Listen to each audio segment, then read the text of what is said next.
I'm Vikas from Business Standard, and I'm here to interview Mr. Arangasamy, who has been a serial entrepreneur of sorts and also has interests in education and cultural, cultural, I would say, evangelist. But I think for now, I wanted to first start and get a sense from you about uh, how did you transition? If I was going through your profile, how did you transition from industrial IoT applications and to where we are today with RUGR and the fintech side of things?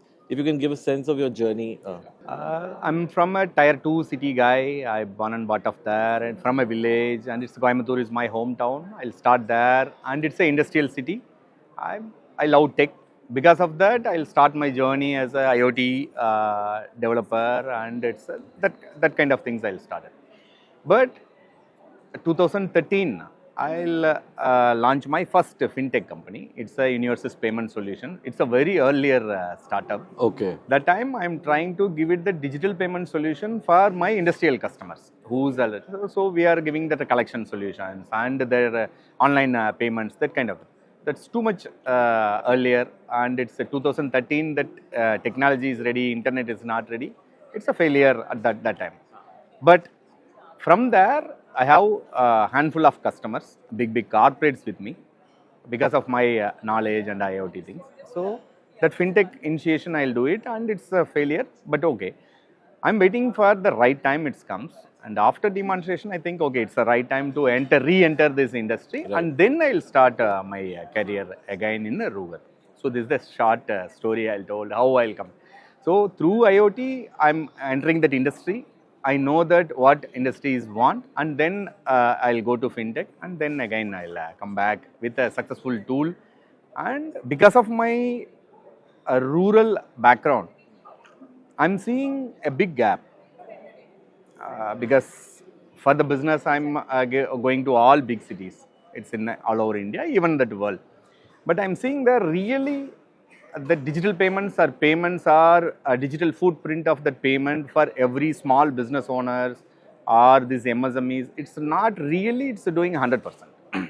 Maybe still it's a 30%, 40% only because the language barrier and the technology is going to that end user. That is the big barrier is there. So through RUGR, I'm trying to solve that issue. I'm going to that, see, we called as a last mile fintech partner. Why we are calling this? We are really able to go there through the language barrier, crossing the language barrier, and we are partnering with the rural payment, majorly in rural payment partners, and we are empowering them. The small banks will take it, we'll make them as a fintech rich bank, and through that we are reaching that end mile. This is our RUGR's motto, RUGR's. From the post demonetization, but RUGRs was still formed only, I think, 2022. Yeah, correct. Yeah, correct. So, how did you spend that time to decide how to position it and also to get a sense of, I see a suite of products here and they seem very different from what I see typically from the regular fintech type of companies. So, could you give us a sense of the philosophy behind? So again, I'm repeating that same. Sort of Okay. course. So I'm giving that small. I'm servicing for that small customers also, MSMEs also, and big corporate also. The corporates have everything. The MSMEs don't have everything because of that investment, lack of knowledge. So there we are thinking, we are developing some softwares. We are not asking any upfront money. We are giving in SaaS model, and then everyone is able to use. When they are getting revenue, we are get our share. This is the basic philosophy of RUGR. We are not sell anything. We are just give as a SaaS model. It's a SaaS platform for the financial ecosystem. That's our we called as a SaaS. See, lot of products are there. Every product we are not asking any upfront money. We'll just onboard it, and we are making that banks or financial institution is technology ready, and we are asking them to serve their clients.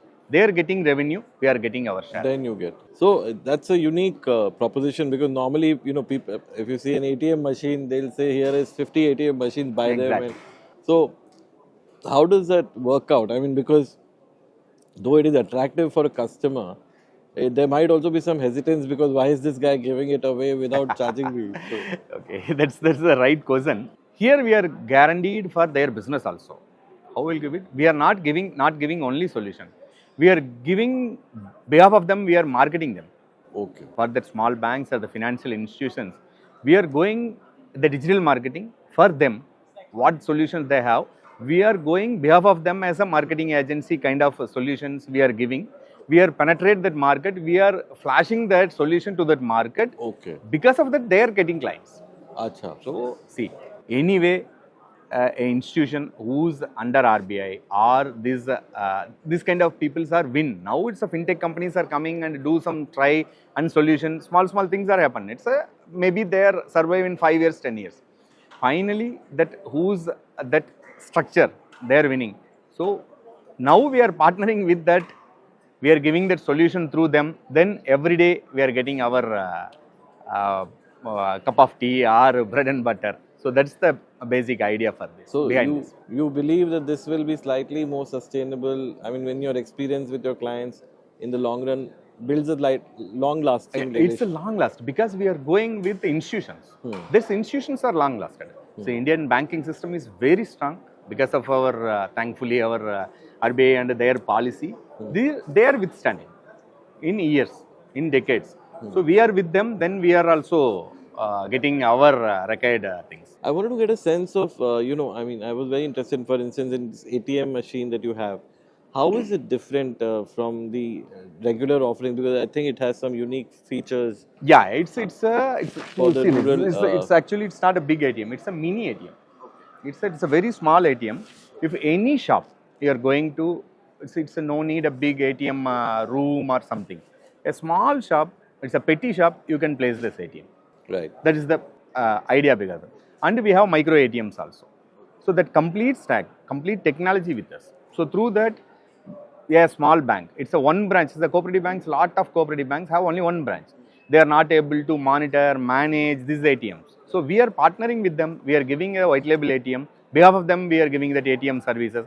We are taking this. That is our basic idea. So this is, apart from your urban rural cooperatives, would this also have applications for the RRBs and? Exactly. We have that complete solution.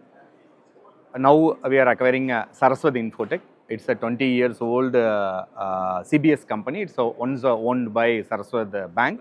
Now it's owned by us. Okay. RUGR SIL. We rename it RUGR SIL. Saraswat Okay. Infotech Limited. So it's last month its acquisition has happened. So through that CBS, we are penetrating any market, any area. So now we are launching in Sri Lanka. Oh, And we are going to Malaysia. So international market also we are going through the technology. If I may ask you, I mean, how did you sort of finance this business, and did you like to rope in some investors, or what kind of approach for growing the company? How did you sort of? So still it's a family-owned business only, Okay. and because I have experience and so now we are open for this investment in next stage. But it's take 1 year, 1.5 years to go to that round. Right. So then we will making ourselves more big. That is our. So now we are set that ground, and then once everything is ready, we are going for. But you're not in a hurry to get money. No hurry. We hurry to acquire that customers, do that business. There only we need to concentrate. The rest of the area, so normal fintechs where they are going, that's not our way. Okay. So two type of routes are there. One route is going like this. One route is going like this. We want like this. It's a sustainable, it's a long lasting, it's going years. So we don't have that much hurry to make it a unicorn 10,000 crores. We have time. So first we need to go like First, this. get the business right. Exactly. Okay. Business That's a first. very refreshing philosophy to hear about, and because everyone is chasing valuations, and so I wanted to understand. I saw your presentation earlier that you're also introducing AI and agentic AI in some of the solutions Exactly. for your clients. So It's a first kind of solution we are introducing in AI. It's a real, I think it's a banking and financial institutions, a really implemented solution. It's in banking industry. If a user or it's a team, it's a marketing team, they want a report system or they want a dashboard. They need to know what's happening previous year and this year. and next year what has happened. This kind of reports, analytics, and these dashboards, if they want. I'm in our company, we have 4-5 ex-bankers are there. I'm asking, hey, what's the normal time to deliver this solution? 200 days to 350 days. Whoa. If one department asking, I need a dashboard, I need this report system, I need this reconciliation system. It's a normal day because they have lot of other important things need to do it. So simply what we are introduced, we are giving a local LLM. It's connected to that bank's data center. We place that inside that data center.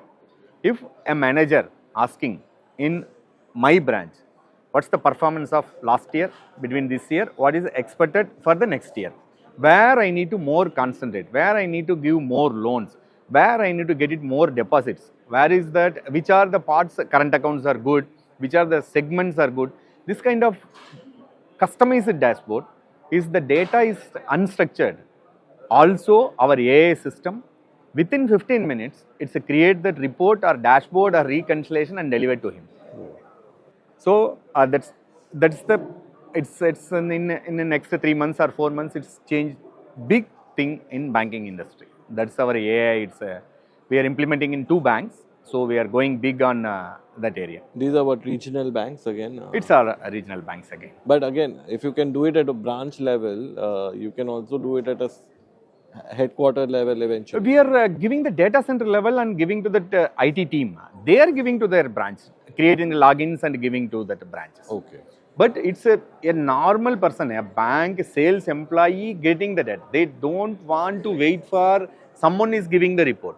He's asking the report or he's asking a dashboard, he's asking a system. It's our system is creating and giving to him. He doesn't have to wait for the head office to generate a big plan. Nothing.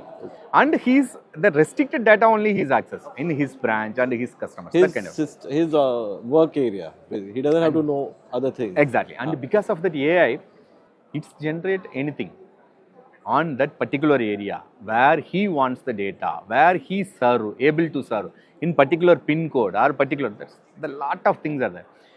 So once we are, everyone's talk about AI, still everyone using AI to create that funny pictures or something. So real usage of AI, it's a real life where it's at. So in future, a user is getting that his data, where I'm overspending. He's asking that question. The AI system gives, this is the last 10 years banking data, you are doing overspending on this particular area. He's getting awareness. And see, 10 years back, you are sending someone 10,000 rupees. You don't know where you are sending, whom you are getting that payment, where. So, so it's ask a question, AI behalf of your it's a go and find the data and give it to you.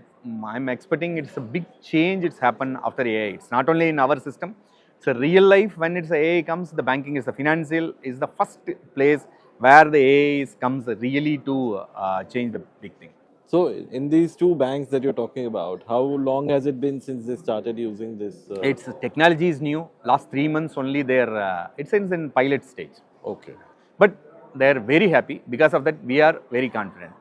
It's going to big change. So there'll be, hopefully maybe in a few months time, you'll be able to share some of the So 1 year, 1.5 year span, at least 100 banks. It's because implementation is very easy.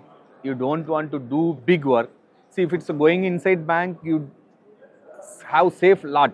Here it's a local LLM. You cannot take the data outside. It's in their inside premises. It's a database. Only you connect the database, rest of the thing, it's the AI is taken care. So maybe when we meet you next time in 6 months or so, you'll have some real life examples. You are my user, I'm sure. You use this technology and you will give it, sir, I'm using this, I'm very happy. I'm waiting for that. I'll so that's the real stories, right? That's the stories. Beyond that, I believe you are continuing your work in the industrial sector, and or is that something you're now? Yeah, we are about to launch our bill discounting platform for banks. So banks have big corporates, but they are not able to serve that bill discounting or this kind of area.